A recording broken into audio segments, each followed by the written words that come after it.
Larson. And can I get a motion to approve the agenda? Motion to approve the agenda. Alder Stevens. Second, Sorrell. Okay, then we'll move on to the approval of the minutes. Can I get a motion? Motion to approve the minutes. Alder Stevens. Second, Sorrell. I love it. Thanks, guys. Now we're going to move on to our report from Sergeant Camel. All right. So we had a little busier August according to the charts here, but a lot of that was we had some grant money we need to use up at the end of the fiscal year, so we had a lot of OWI enforcement in August. And as a result of that, we had a lot of extra OWI arrests than we did in July. We did notice by doing a lot of those that we're definitely have an impaired driving issue earlier in the nights. Typically we do Friday and Saturday nights and 10 o'clock and later OWI patrols, but we did some 3 to 7 and even some 7 to 10s, and we're definitely getting plenty of OWIs during the day.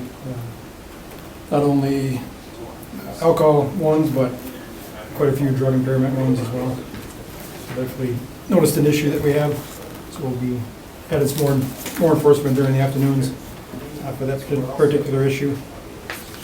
I got our speeding hotspots, and this is our new program we're using to identify hotspots. So I got west side and east side, and what you're seeing on there are the 85th percentile, 10 or higher, so that means basically that 15% of the cars are going 10 or more over the speed limit in those areas.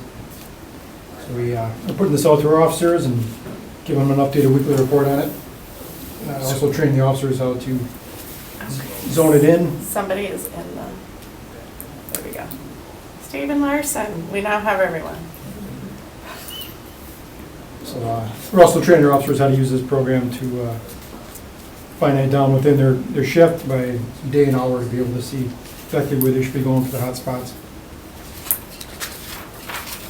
And then next one, the crash data. So we're also correlating those speed issues with our crash data that we're getting from community maps to be able to see predictably where the crashes are going to be likely to happen, and then as well as that within the speed.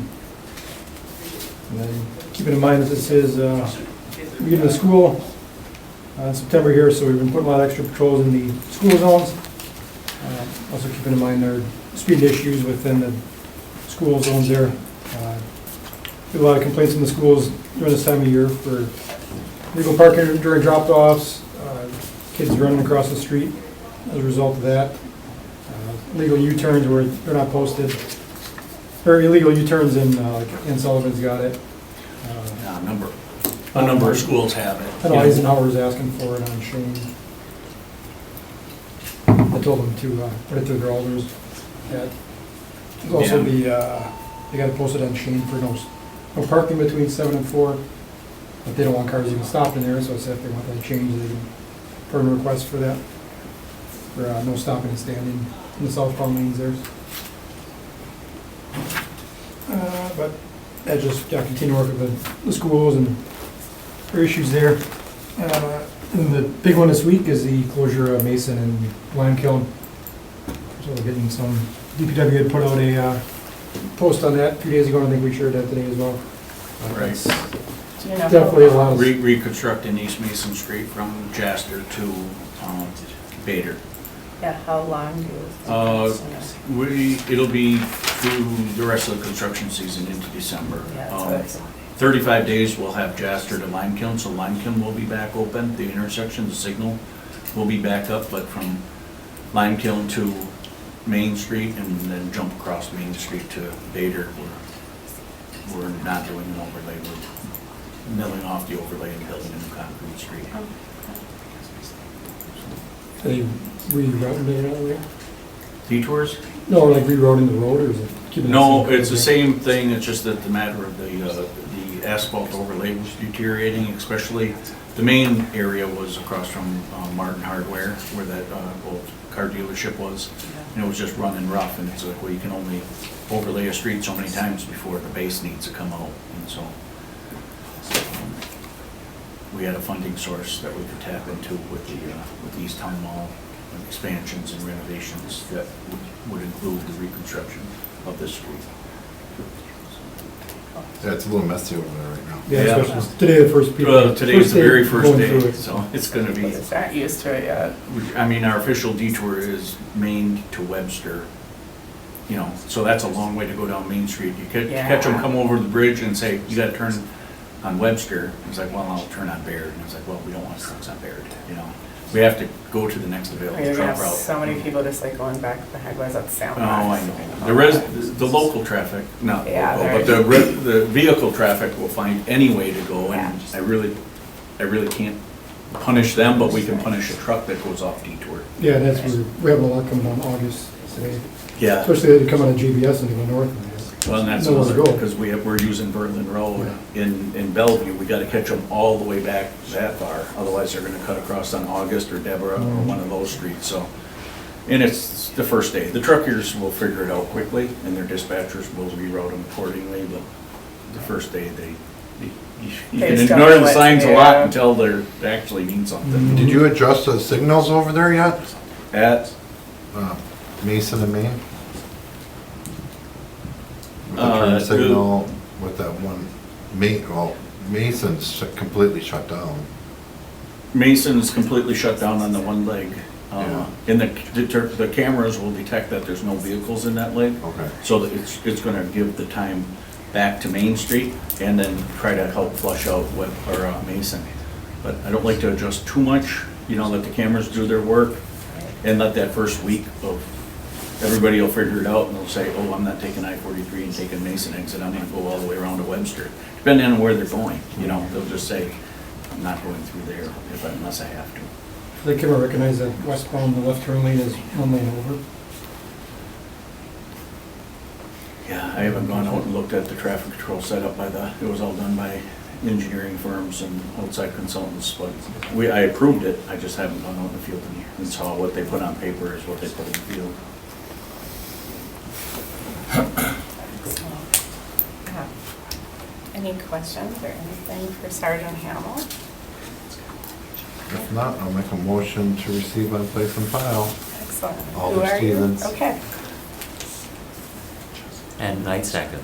Night second, perfect. Our next one, consideration with possible action on the request by Alder Profit from District 7 on extending the bike lane on Dousman Street from Ashland Avenue to Gray Street. Come on. Oh, wow, come on up and Join the let party. us know what's going on. Brian, you can come up too if you like. Yeah, there's plenty of room for you, Brian. I know you're coming up next anyway. Good. Carl Knight seconded it, and Stevens made the motion. So there is just kind of a discontinuation of the bike lane that happens at, and I've driven it about, I don't know how many times, and I'm sure Commissioner Wellens, since I know he lives over there. But I've heard from a multitude of neighbors that just the continuation of that, and then from the bike lane, but then just from a kind of traffic calming initiative perspective, if you look at the map that Sergeant Hamill provided, I did request a speed board out there, and there is pretty significant speeding that happens at Dousman, and it seems to be increasing more. So just, having some lines changed a little bit there maybe is one way we can try and curb some of that speeding that's happening. So it is really odd, because it is 2 lanes at one point, but then it goes down to just 1 lane, but then it's very wide. Just brought it here for discussion and at the request of quite a few neighbors in that area. So I know we talked about it too. Yep, briefly. we talked about it. We were going to extend it to Ashland, but at the time, the alder went, and I don't know if they petitioned the neighborhood, or went door to door, how they tried to figure out who wanted the parking to go away, because right now it's no parking 7 to 5 school, or no parking 7 to 5 Monday to Friday. And we would have to get rid of that to put a bike lane on, so those people would lose the ability to park. They already lost it 3/4 of the time, but they still have nights and weekends. And if I remember right, Bernie Erickson lives on there, the county supervisor, and he just opposed it. Well, that's only one person of the Right. 50 residents, but he was going to be vocal. If he took his parking away, he was going to get a petition that he made sure that he got kept his parking. Because traffic-wise, it doesn't need to be, you know, we'd like to Norwood all the way, we would have to end it short of Ashland by X Right. number of 100 feet and say share the road so people can get back into that lane and take a right onto Ashland. Or if they come from downtown and they're heading out, we got to give them 500 feet to move in. I think most everybody drives it as a 2-lane facility. Right. Maybe during the peaks, they drive it as a 4-lane approaching Ashland. I'm not too worried about losing the right turn exclusive at Norwood. That was there just because we had the extra road on one side of the Right, leg of Norwood and the other side was 37, so. yeah, okay. I think that if we did anything, we'd have to start with removing the parking, let it go through its 90-day trial, and then the next year come back and put in the bike lanes, because by the time this 90-day trial ends, we wouldn't be able to paint anymore. Right. But at least we found out that there wasn't a get big feedback. argument about losing their parking. Oh, yeah, and I would hear pretty quick, because, yes. If it is Bernie is very welcome. Yes. Yeah. Yeah, and full transparency, I did not inform him that I was bringing this forward, but I did hear from numerous other neighbors that this is what they wanted, so it's that balancing act, right? So, Yeah.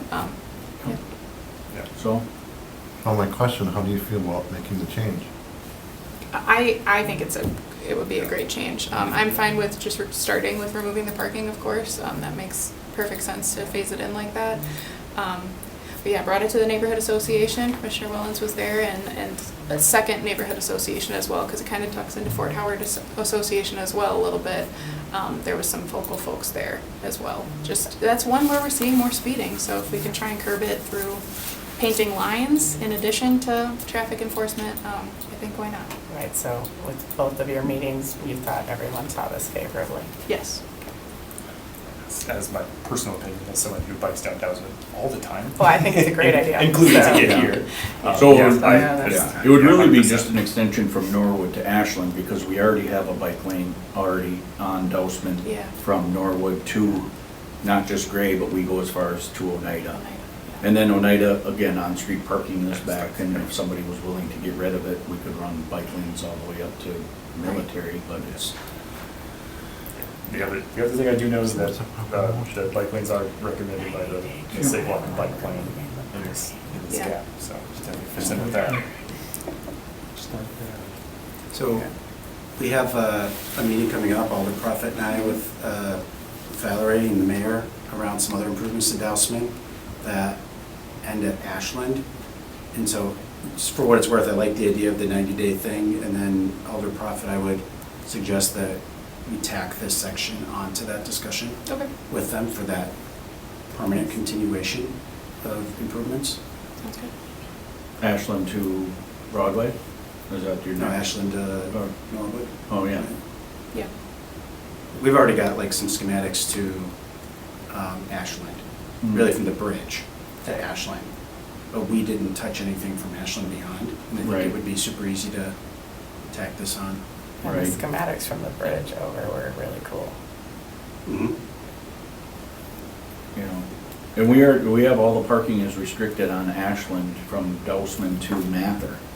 It used to be, again, hit and miss along here to corner zones, and we just made it no parking. And I've never seen anybody park there, so Ashland North could turn into a bike lane. No, but it would look similar to what we did on Walnut Street between Webster and Baird, Yeah, that'd be where nice. we would have a 4-foot buffer and a 5-foot bike lane. And That's what those- we would use this 12-foot lane for. And those are really nice. That's a very nice. Yeah. And I will say, I mean, I live on Cherry, one block off of that. I noticed a significant change in the traffic after that. And it has, I don't get a lot of complaints, and I don't hear it from my house one block over, so that would be ideal. But that's what we could do on the street, but first we just have to get that Parking. parking removed, and then we can get rid of the skip dashes and Yeah. paint it next spring. That'd be great. Oh, would anybody like to make a motion? Just to kind of sneak in and add something, like as long as they're made aware that parking is going to be lost, I'm kind of with everyone. I don't recall seeing very many people parked over there. I know I kind of snuck in, sorry about that, I'm still at the office. But just wanted to add that in. Well, if we do the 90-day trial and somebody doesn't like it. Well, and if they Yeah. call Bring me that or if to they us. call the alder, we Yeah. can explain the reason we're taking out the parking Yeah. restriction is to create room for the bike lane that we are proposing, but Mhm. at least that way they understand that, we're not widening out so people can go faster. Right. We're right, widening it out so we can then make it more restrictive. Right. I'll make a motion Yep. to advance the 90-day trial to remove parking. Yeah, I'll second that. Oh, this is night? And who is that? Oh, Just say your name. Oh, Seconded Sorrel. by Larson. Or Larson, oh, sorry. yeah, oh, sorry, Sorrel, but Stephen, Larson. Stephen Larson. Are you initiating it? or- No, Carl made Carl the first. motion and he seconded. So Carl Knight made the motion and Larson seconded. Or vice versa, they probably don't. They don't care. Exactly. They just want to get credit for participating. They get, Exactly. So I'm gonna have Brian come up now. All right, who's seconding? Because I don't have him this one here. I don't know how to add him. Oh, then second. I'll second. Handle a second. Perfect. Thank you, I appreciate that. And we will talk. So everybody, yeah. Excellent. Do we need to vote on that, or is that? just- All in favor? Aye. Aye. Any opposed? Right? All right, motion carries. And we'll move on to the next. Consideration with possible action on the request by Alder Johnson, District 9, and Alder Prophet, District 7, to install an RRFB and refresh the painted crosswalk at the intersection of Museum Place and Dousman Street. I'm really excited about this one. After you guys. So I reached out to Alder Prophet because Dousman divides our districts. So we both have a vested interest in an improvement in this area. As many of you I'm sure are aware, we are working on improvements to Light Park, which will include a pavilion as part of this phase. A stage will come at a future date, but obviously with that will come increased activation of that park and potential overflow in terms of what exists there. But already that is an active pedestrian crosswalk that doesn't view like a crosswalk. So you have the intersection on that crosses Dousman on Broadway, but then, you know, it's the other side of the bridge. So this is really your designated crosswalk. And there's lines painted there, but as we all have talked about and know, the bridge is designed like a highway, so people cross it like a highway. And it's kind of like a little bit of a ramp or a hump, right? So it's got a bit of a blind spot sometimes when you come over that. And I mean, we just gave an award, commendation to somebody for rescuing a child that was in this area that could have been struck by a vehicle, but we've also seen really a lot of near misses, and I don't know if there's any accident data in particular. So I alluded to it before, but there's a bit of a plan that we're going to meet with some other folks here around what redesign of that whole Dousman corridor could look like, but of course it's always funding. That could be 5-10 years in the future. So we thought a rapid flashing beacon would make sense right now, understanding that those costs are $50K. So what we're asking for right now is almost like a pre-authorization to be able to install one there, and then we would work with the mayor's office and the finance director to ID a funding source for that. I think block grant might be a good option, but so that's really what we're asking for today. And of course, if the commission has any other recommendations around ways to make it more visible that that is a pedestrian crosswalk. Right now you've got 2 stripes, but that's about it. yeah, we would definitely upgrade it to a Continental. This was on our RFB list to Mhm. put one in, but I didn't think it would be workable because we don't have an island to put one in the middle like we did over on East Mason Street at Jackson and Van Buren, you know, or make it more visible. And without that, with it just way on the outside, that crossing isn't very visible. And I'm also been informed by the railroad that we cannot put any type of device within 200 feet of that track. How far away are And you? 200 feet is about here where my cursor is, between these walkways, about right here. Oh, seriously. So I would have to put the RFB that far away because you cannot preempt the railroad track. If you have a device that close to a railroad track, it's got to be preemptible. As in, we don't want semis and other cars to back up over the track. So the state of Wisconsin said they told us not to do it at 2 locations and we did it anyway, so. So that would be the question I have, Tom, because I know they have like 1,000-foot setback, like veto power, essentially. I haven't heard, this is the first I've heard of this 200 foot. 200 is the railroads. But the 1,000 foot I'm referring to is around traffic stuff. So understanding pedestrian may be different. Right. But essentially, they just reserve the ability to veto a design. But if it's a design that they'll agree with, then they can override that. Do you know if that's the case here? I don't know that you can override any, if the OCR makes it, you know, the state and the city and Brown County could say, yes, we accept it, it looks like a good design, but the Office of Commissioner of Railroads out of Chicago could come up and deem this as not preemptible.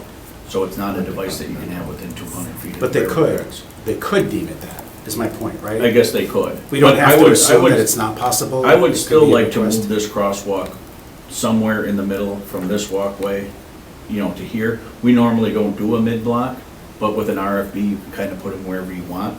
This crossing here goes from this corner to the opposite corner of Lights Park's driveway. So Yeah, it's it weird. goes kitty corner. And when I put it in, the only reason I put it in, because we never had it before, was a number of school buses and field trips were at the museum. And then they all walked over and they had their lunch over at Titletown. If you So were- we put it in, but now, of course, it's uncontrolled. Yeah, if you were in my office, I have the best view in town of this, Yeah, and it's terrifying. It's like watching Frogger on a Right. daily basis. Anytime we have patrons, anytime there's a market, anytime there's a rental festival, like even on Sundays on like Lebanon. I yeah, mean, I love it, but we're gonna be having CSI with the, yep. there's gonna be all the people out there all week, and you're gonna have Yeah. families and people crossing, and I'm gonna be worried about them getting hit every So second. with the I crest look of out the my window. bridge, you know, and everything, it'll, Yeah. we would definitely want to put the monotubes like a traffic signal up over the top, kind of a little bit more like Kohler on Ridge Road, where you push the buttons, and one, you can see it as you come over the bridge, because it'll be up, not just down there in the right-hand side that could be blocked out by Yeah, a 'cause truck. that East Mason one that's right over the little bridge going from Webster. At Is that Hartown? Hartown? Yeah, and that's just an old trombone arm that we had that we don't use anymore, it's just. And even that's But- helpful. Right, but if I can find a used one or buy a brand new one, like you said, 50,000, well, those two poles would be 50,000 and the bases are a couple thousand more. But if we modify this island, so at least you can stop someplace in the middle, not that both directions shouldn't stop for you to cross, but at least if we modify this little bit of an island to be a refuge, it's what we're going to do over at Quick Trip on West Mason Street and by the force. But we could talk about all that, you know, just say this is. They just sort of earmarked, pre-authorized the max, and Alder Profit, for what it's worth, I know had inquired with me as well about the overhead. I had suggested not going that route if it was going to be more money, recognizing the design that we're gonna be meeting with staff about for this. It's very different than what you have here today, right? So what I didn't want is, let's have something that's a ton of money that's only gonna be Right. maybe a short-term thing. Yeah, and I could always use a used pole, you know, we have type 3s that were taken down. Yeah, but I would say I would not want to use pull here, and here's why, because we're also simultaneously creating design standards for all of downtown. So the idea is that we're not constantly just taking whatever's in the yard, that we actually are thinking about design Right, and how some of this stuff comes together. So if you have all black poles, for example, you don't just throw a random yellow pole out there. yep, But it's, I would, the one, you know, if you're gonna do it, I would say, you know, if you're thinking about continuity, right, the trails on opposite sides Yeah. makes most sense, but I also want to be pragmatic in that you can put the RFB there. If people are parking in the park, I don't see them walking backwards to that. So you can design to what is allowed, but then there's also an understanding of what people are going to do. right. I think most of the people who cross over to the park over in this general area, a lot of them, especially at big events at Lakes Park, they come from our Main Street ramp, so they're coming along the south side, and then they get over the bridge and says, oh, I want to cross. Or they're coming from museum place. Or they're coming from parking museum, lot. but museum's parking lot is really not ours to just assume that we can use. And the on-street parking on museum isn't like 500 stalls, so then they'd be coming from over here. Yep. Yeah, do they want to walk this way, They back never this way, or do. do they just want to walk and Yeah. walk across? I'm curious, Tom, what's the setback on On Donald Driver. Donald Driver Way? How many feet is that? From the railroad track? Yep. Because that is another intersection that does get a lot of pedestrian crossing, and that's not even a crossing, people just cross there. People just cross. Yeah. And people are always hanging out in the middle. But it's 125 feet. Right. And the reason they're just crossing there is because the distance between Broadway and Yeah. the other one is pretty far apart. That's why I would love to see if the railroad would sort Wow. of, you know, acquiesce on the 200-foot thing, if it's possible. Right. But then if we just, You could put up a hawk signal, which is more of a flashing stop sign. They have one of those down on South Monroe in the Alloway. I think it's by the boat launch or somewhere in that area. Yeah. Because then you can stop traffic, but that could be linked to the railroad's bungalow, which could be preempted and says, this stop pong will not work when there's train coming, because we don't want people backing up over the tracks. Mhm. Oh, that's So those fun. can be preempted, but a flashing beacon RFB cannot be preempted. What's it called, a hawk? It's a hawk signal. It basically is two red lights and a sign above it, and they just bounce back and forth. yeah, and I put the RP in the communication, but I want to be clear, Yeah. I didn't want to necessarily come here with a solution. Right. Open to your recommendations on what the best solution is. Yeah, we were thinking about when Donald Driver got built, hey, let's get rid of this crossing at Museum and move it to Donald Driver, but it's still, now you're getting that much closer to Broadway, where, I think you like the plan we got. yeah, I think we'll like something better than what we have, Yeah. and that's for sure. So,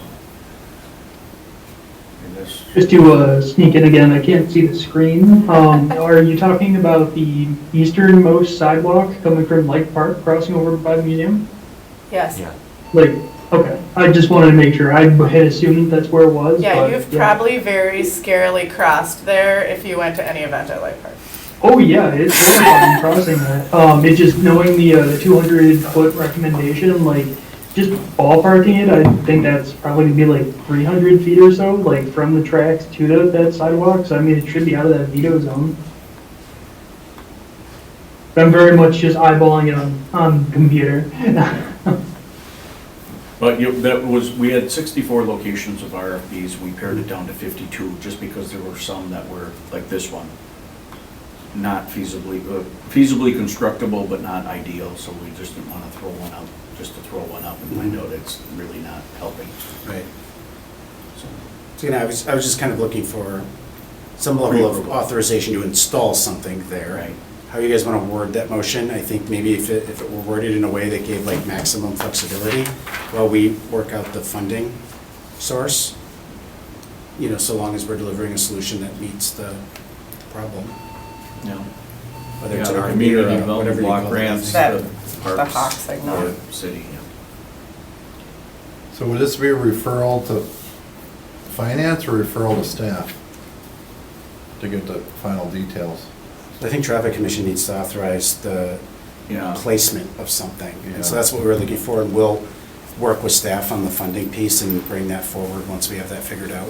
So if we can't talk to the railroad about potentially allowing it to go where we already have lines, our only real option for now until it's redesigned is that Hawks a little further back. As far as I know, but we can talk. If you just approve to enhance the pedestrian crossing at Dousman, even if you want to say from the Fox River to Broadway, we'll iron out the details later, whether that's through finance, INS. INS will have to come through from our office if we're the ones funding it, or it'll have to be a communication. Hey, this was approved by Traffic, Bike, and Ped, now we actually want to move on it and spend money. Mhm. So that's how I would make the motion. Somebody I'll know? make the motion as suggested from staff. It's an easy way to do it, huh? Yeah, There was many moving parts in there. and that would be Stevens. Alder Stevens. And second, Second, Jesse. all in favor? Aye. Any Aye. opposed? So the motion carries. Thank you, Alders, for coming in. Thank you. We look forward to seeing what can be done at that intersection. Save us all. Oh my gosh, Because like everyone does seriously, it gives me just heart palpitations looking out my window sometimes. It's seriously Frogger, it's how I describe it all the So you time. know that now works. Consideration with possible action on the request by the traffic engineer to modify the traffic control and parking restrictions due to Brown County construction on the roundabout on Packerland Drive at Trojan Drive. And don't see Alder Hinkfist here or on the computer, so I'm going to push this one over to you, Tom. Yep, this is just housekeeping type of Okay. things. So, they took out a number of our signs to build the roundabout, and then when I went to put them back in, I'm like, well, I can't put this 50 feet from Packerland, because their center line didn't come back and meet until it's 200 feet east and west of Packerland. So, and then it's no longer a two-way stop condition, it's a roundabout, and we just keep a list of roundabouts, you know, just like we do traffic signals. If somebody calls up and says, how many signals do you have? I said, I got 105. City of Green Bay owns 100, and the rest are either state or county owned within our boundaries. And then the same thing with roundabouts, where do you have roundabouts? And, you know, it would just be, it's hard to describe a roundabout's traffic control, because it's yields all the way around. But, so this is, we can just incorporate this into the motion, but it's removing the 60 feet each way on Trojan at Packerland on both sides of the street, and increasing it to 280. And with those changes, we modify the no parking during athletic events or football games that are there, and we modify the 1 hour, 7 to 4 school days. We eliminate the two-way stop, and we talk about roundabouts. So it's a one-page motion, but we can just, I'll just give this to, Perfect. and we'll just incorporate it in as the motion as this, and whoever wants to make it says motion as described or shown at meeting. I'll make a motion to approve as outlined in the memo there. Alder Stevens. Do you need a second? Second, Jesse Williams. All in favor? Aye. Aye. Any opposed? Hey, Perfect, and motion carries. The next is just informational that we will be meeting next on October 20th, 2025. Can I get a motion to adjourn the Monday, September 15th meeting of the Traffic, Bicycle, and Pedestrian Commission? I'll make a motion. Excellent, that's Larson. Oh, yep, sorry, Commissioner Second? Stephen Larson, Sorrell will make a second. motion. The guy who's not there. Oh, perfect. Who's second? Sorrell will second. All in Sorrell, favor? Sorrell. Thank you, Aye. Cheryl. Aye. And then